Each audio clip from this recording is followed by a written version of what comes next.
Hi everyone, this is Professor Seymour. Today's topic is Andrew Jackson and nullification.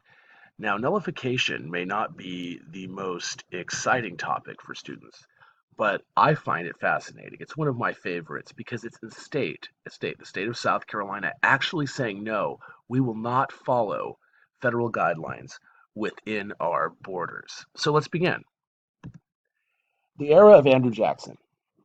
Andrew Jackson enters the presidency believing the country was suffering from a crisis of corruption.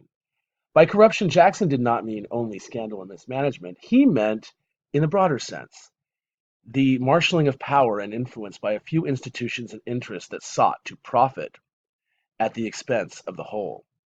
He wanted to dismantle the Washington that was the favored world of the elites. Jackson and his followers, though, they're not egalitarians. Absolutely not.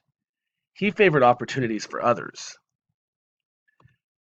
By others, he meant forsake the Easterners for the Southerners and Northerners. He just was against elite white men. So he's not someone that's equal. Andrew Jackson would fight for people that he believed fell into his category of the people, and not everyone. So he's truly not a president of all men. He's just very, very anti elite white men.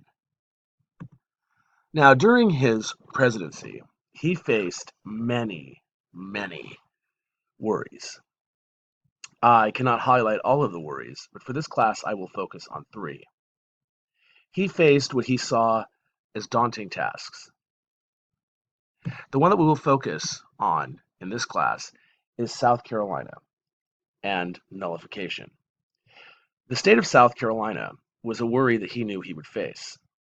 It was the home state of his Vice President John C. Calhoun. The state's cotton and rice planters had been on pins and needles worrying about the possibility of slave rebellions. The events of the past seem to lead toward one avenue: nullification, a state's right to deem a federal law unconstitutional.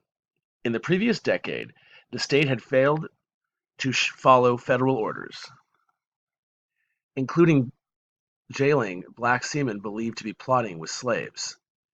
The state feared slave rebellions, but also were agitated by tariffs which protected manufacturing.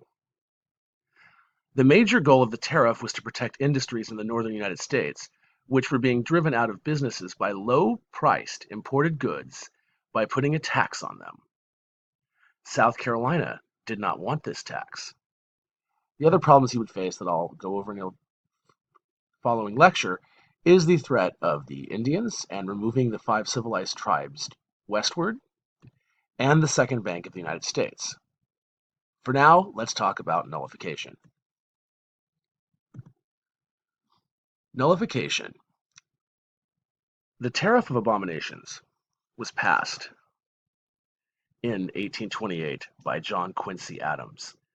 Passed to protect New England businesses, duties were raised from 33% to 50%. South Carolina felt powerless as their way of life was not accepted, and that was slavery. It was the main topic of the Webster-Hayne debate between South Carolina Senator Robert Hayne and Massachusetts Senator Daniel Webster.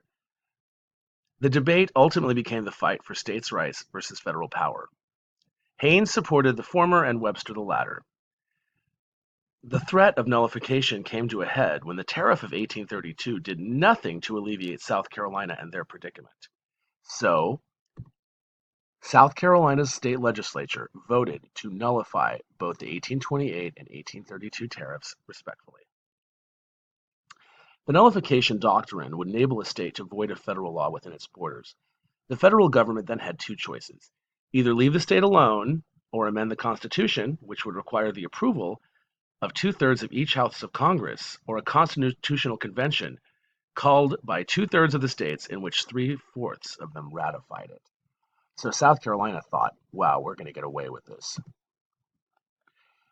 At the same time this is going on, Robert Hayne, from the Webster-Hayne debate, was elected governor of South Carolina.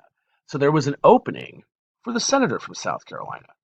So what happened? Vice President John C. Calhoun was such a fan of helping out his state and their problems that he resigned to serve in the Senate in December of 1832.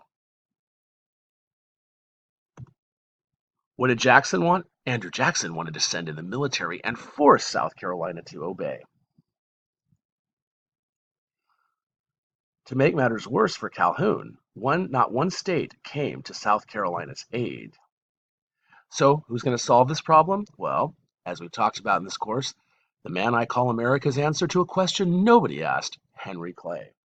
Henry Clay writes a compromise on March 1st, 1833, in which the tariff would be gradually reduced so that the states would be paying what they did in 1816 by 1842. Once again, the tariff would be reduced gradually so that by 1842 they'd be paying what they did in 1816. Calhoun touted the victory of nullification, that the government caved to their demands. However, it did not prove that any state could really defy the federal government. And John C. Calhoun would never recover from this event.